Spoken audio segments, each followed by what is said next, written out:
Abusive ആയിട്ടുള്ള അല്ലെങ്കിൽ ഒരു ട്രൊമാറ്റിക് റിലേഷൻഷിപ്പിൽ നിന്ന് നിങ്ങൾക്ക് എസ്കേപ്പ് ചെയ്യുന്നതിന് മുമ്പ് നിങ്ങൾ ശ്രദ്ധിക്കേണ്ട കുറച്ച് കാര്യങ്ങളുണ്ട്.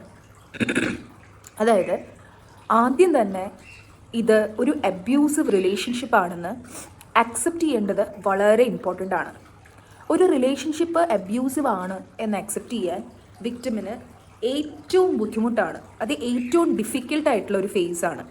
ഞാനൊരു അബ്യൂസീവ് റിലേഷൻഷിപ്പിലാണെന്ന് അംഗീകരിക്കുന്നതാണ് ഏറ്റവും വലിയ ബ്രേവറി. അബ്യൂസ് നടക്കുന്നുണ്ടെന്നും അത് ഞാൻ വർക്ക് ചെയ്ത് കഴിഞ്ഞാൽ ശരിയാവില്ല, അത് ഒരു കാരണവശാലും വാലിഡ് അല്ല എന്നുള്ള കാര്യങ്ങളൊക്കെ ശ്രദ്ധിക്കേണ്ടത് വളരെ വളരെ ഇമ്പോർട്ടൻ്റ് ആയിട്ടുള്ള ഒരു കാര്യമാണ്. രണ്ടാമത് നമ്മൾ മനസ്സിലാക്കേണ്ട കാര്യം എന്താണെന്ന് വെച്ച് കഴിഞ്ഞാൽ, നമ്മൾ പതുക്കെ പതുക്കെ ഈ വ്യക്തിയിൽ നിന്നും ഇമോഷണൽ ഡിറ്റാച്ച്മെൻറ്റ് പ്രാക്ടീസ് ചെയ്ത് തുടങ്ങണം. എപ്പോഴും ഫിനാൻഷ്യലി നമ്മൾ സെക്യൂർഡ് ആണെങ്കിൽ പോലും ഒരു ഇമോഷണൽ അറ്റാച്ച്മെൻറ്റ് അബ്യൂസറുമായിട്ട് നമുക്കുണ്ടെങ്കിൽ നമുക്കതിൽ നിന്ന് പുറത്തു വരാൻ വളരെ വളരെ പാടായിരിക്കും. നമ്മളെപ്പോഴും ഇങ്ങനെ അറ്റാച്ച്ഡ് ആയിട്ട് ഇരിക്കുന്ന ഒരു സിറ്റുവേഷൻ വർഷങ്ങളായിട്ടുള്ള അബ്യൂസ് ആകുമ്പോൾ, സ്പെസിഫിക്കലി അത് നമ്മുടെ ചൈൽഡ്ഹുഡിൽ നമുക്ക് നമ്മുടെ പേരൻസിൻ്റെ കയ്യിൽ നിന്നും സ്നേഹം കിട്ടാതെ നമ്മൾ റിലേഷൻഷിപ്പിലേക്കാണ് വന്നതെങ്കിൽ നമുക്ക് അതിൽ നിന്ന് പുറത്തു വരാൻ ആ ഇമോഷണൽ ഡിറ്റാച്ച്മെൻറ്റ് നമ്മൾ പതുക്കെ പതുക്കെ പ്രാക്ടീസ് ചെയ്ത് തുടങ്ങണം. പിന്നെ സെൽഫ് ഹെൽപ്പ് ബുക്സും അങ്ങനെയുള്ള കാര്യങ്ങളും ഒക്കെ വായിക്കുന്നത് വളരെ നല്ലതാണെങ്കിലും ഇങ്ങനെയുള്ള കാര്യങ്ങൾ നിങ്ങൾ അബ്യൂസീവ് റിലേഷൻഷിപ്പിലാണെന്നും നിങ്ങൾ ഇമോഷണൽ ഡിറ്റാച്ച്മെൻറ്റ് എങ്ങനെയാണ് പ്രാക്ടീസ് ചെയ്യണമെന്നും നിങ്ങളെ പഠിപ്പിച്ച് തരേണ്ടത് ഒരു തെറപ്പിസ്റ്റിൻ്റെയും ഒരു സൈക്കാട്രിസ്റ്റിൻ്റെയും ജോലിയാണ്.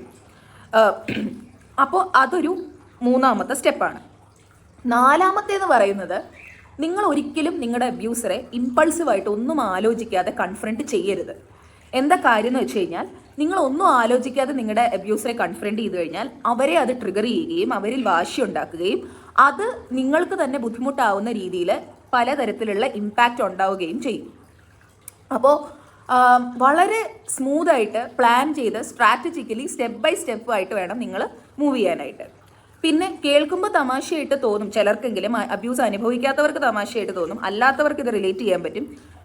ഉടനെ വീട് വിട്ട് ഇറങ്ങാനായിട്ടുള്ള ഒരു എമർജൻസി കിറ്റ് നിങ്ങൾ പ്ലാൻ ചെയ്ത് കരുതി വെക്കണം. നിങ്ങളുടെ പാസ്പോർട്ടും നിങ്ങളുടെ ഡീറ്റെയിൽസും, നിങ്ങൾ അബ്രോഡ് ആണെങ്കിൽ അങ്ങനെ, അല്ല നിങ്ങൾ നാട്ടിലാണെങ്കിൽ നിങ്ങളുടെ പ്രധാനപ്പെട്ട SSLC ഡോക്യുമെൻറ്റ്സ്. കാരണം നിങ്ങളൊരു ഇമ്പൾസീവായിട്ട് പോയി കഴിഞ്ഞാൽ അത് കത്തിച്ച് കളയാൻ വരെ, നിങ്ങളുടെ പ്രധാനപ്പെട്ട ഡോക്യുമെൻറ്റ്സ് കത്തിച്ച് കളയാൻ വരെ നിങ്ങളുടെ അബ്യൂസർ ചിലപ്പോൾ മടിച്ചു എന്ന് വരില്ല. അപ്പം ഇത് നിങ്ങൾ പാക്ക് ചെയ്ത് വെക്കണം. പിന്നെ നിങ്ങൾ ഇങ്ങനെ ഒരു ട്രോമയിലാണ്, ബുദ്ധിമുട്ടിലാണ് എന്ന് നിങ്ങളുടെ വീട്ടുകാരെ, നിങ്ങളുടെ ജെൻഡർ ഇതിലൊരു ഇമ്പോർട്ടൻ്റ്, നിങ്ങൾ ആണാണെങ്കിലും പെണ്ണാണെങ്കിലും നിങ്ങളുടെ വീട്ടിൽ പറഞ്ഞിട്ട് ആരും നിങ്ങളെ വിശ്വസിക്കുന്നില്ലെങ്കിൽ നിങ്ങൾ ഉടനെ തന്നെ ഒരു തെറപ്പിസ്റ്റിനെ, ഒരു അഡ്വക്കേറ്റിനെ, അതുപോലെ തന്നെ നിങ്ങൾക്ക് ട്രസ്റ്റ് വർത്തി ആയിട്ടുള്ള കേരള പോലീസിൽ നിങ്ങളുടെ ജെൻഡർ അടക്കം നിങ്ങളുടെ കാര്യങ്ങളൊക്കെ നിങ്ങൾ ഒന്ന് കമ്മ്യൂണിക്കേറ്റ് ചെയ്ത് വെക്കണം. നിങ്ങളുടെ ജീവനും മാനത്തിനും സ്വത്തിനും നിങ്ങൾക്ക് പ്രശ്നമുണ്ട് എന്നുള്ള പേടി തോന്നുകയാണെങ്കിൽ. 4 ശ്രദ്ധിക്കേണ്ട കാര്യം എന്താണെന്ന് വെച്ച് കഴിഞ്ഞാൽ, നിങ്ങൾ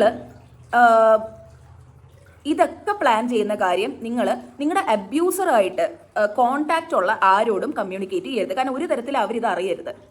ഒരു സൂചനയും കൊടുക്കാത്ത രീതിയിൽ നിങ്ങൾ എങ്ങനെയാണോ ഈ ടോർച്ചർ സഹിച്ചിരുന്നത് അത് നിങ്ങൾ കണ്ടിന്യൂ ചെയ്യണം. ആ സിറ്റുവേഷൻ അല്ല, എന്നാലും നിങ്ങൾ വയലൻ്റ് ആയിട്ട് പ്രതികരിക്കുകയോ നിങ്ങൾ പെട്ടെന്ന് നിങ്ങളുടെ ഒരു ഭാവം മാറ്റുകയോ ഒന്നും ചെയ്യാതെ സേഫായിട്ട് വേണം നിങ്ങൾ മുന്നോട്ട് പോകാനായിട്ട്. പിന്നെ നിങ്ങൾ ഈ അബ്യൂസ് സഹിക്കുന്നുണ്ട് എന്നതിൽ നിങ്ങൾ തെളിവുകൾ കളക്ട് ചെയ്യണം. കാരണം ലീഗലി ആണെങ്കിലും ഏത് സമയത്താണെങ്കിലും അൺഫോർച്ചുനേറ്റ്ലി തെളിവുകൾക്ക് വളരെ പ്രധാനപ്പെട്ട റോളുണ്ട്. അപ്പോൾ നിങ്ങൾ തെളിവുകൾ കളക്ട് ചെയ്യണം. നിങ്ങളത് ചാറ്റായിട്ടോ ഏതെങ്കിലും രീതിയിൽ നിങ്ങളുടെ കയ്യിൽ നിങ്ങൾ എന്താ പറയുക, ഇത്രയും ബുദ്ധിമുട്ട് സഹിച്ചിട്ടുണ്ടെന്നുള്ളതിൻ്റെ ഒരു തെളിവ് നിങ്ങളുടെ കയ്യിൽ വേണം. ഏറ്റവും അവസാനമായിട്ട് നിങ്ങൾക്ക് ശാരീരികമായിട്ടും മാനസികമായിട്ടും നിങ്ങളൊരു ശാരീരിക തടവറയേക്കാളും മാനസികമായിട്ടുള്ള തടവറയിൽ നിന്നും ഭേദിച്ച് പുറത്തേക്ക് കടക്കാനായിട്ട് നിങ്ങൾ ഏതെങ്കിലും വിശ്വസനീയമായ ഒരു സോഴ്സുമായിട്ട്, ഓൺലൈൻ ഹെൽപ്പ് ലൈനോ അല്ലെങ്കിൽ ഇപ്പോൾ ഇന്ത്യക്ക് പുറത്തൊക്കെ ആണെങ്കിൽ 911 സർവീസോ, ഇന്ത്യയിലാണെങ്കിൽ അങ്ങനെ ഒരുപാട് സർവീസുകളുണ്ട്. നിങ്ങളൊരു എമർജൻസി കോൾ ബുക്ക് ചെയ്യുക, എന്തെങ്കിലും ചെയ്യണം നിങ്ങളുടെ ജീവൻ ആപത്താണെന്ന് നിങ്ങൾക്ക് തോന്നുകയാണെങ്കിൽ. ഇതിൽ ഏറ്റവും ബുദ്ധിമുട്ടുള്ള കാര്യം എന്താണെന്നറിയോ? ഇത്രയൊക്കെ ഞാൻ പറഞ്ഞു തന്നിട്ടുണ്ടെങ്കിലും അബ്യൂസിലാണ് എന്ന് മനസ്സിലാക്കാനാണ് ഏറ്റവും വലിയ ബുദ്ധിമുട്ട്. ആൻഡ് പേരൻസ്, ആണിൻ്റെ പേരൻസ് ആണെങ്കിലും പെണ്ണിൻ്റെ പേരൻസ് ആണെങ്കിലും ആരുടെ പേരൻസ് ആണെങ്കിലും ദൈവത്തെ ഓർത്ത് മക്കൾ അബ്യൂസ് പറയുന്നുണ്ടെങ്കിൽ അതൊക്കെ ഒരു മാരേജിൻ്റെ ഭാഗമാണെന്ന് പറയാതിരിക്കുക. ഓരോ മരണം സംഭവിക്കുമ്പോൾ മാത്രം ഇത് പറയാതെ അതിനു മുമ്പേ ഇങ്ങനെയുള്ള കണ്ടന്റ്സ് റിപ്പീറ്റഡ്ലി സംസാരിച്ചുകൊണ്ടിരിക്കുന്നത് എന്താണെന്ന് വെച്ചാൽ ആരെങ്കിലും ഇത് കണ്ടെങ്കിലും ഇത്തരം മരണങ്ങൾ സംഭവിക്കരുതെന്ന് വിചാരിച്ചിട്ടാണ്. Doctor Gayathri Menon, doctor Gayathri's wellness space.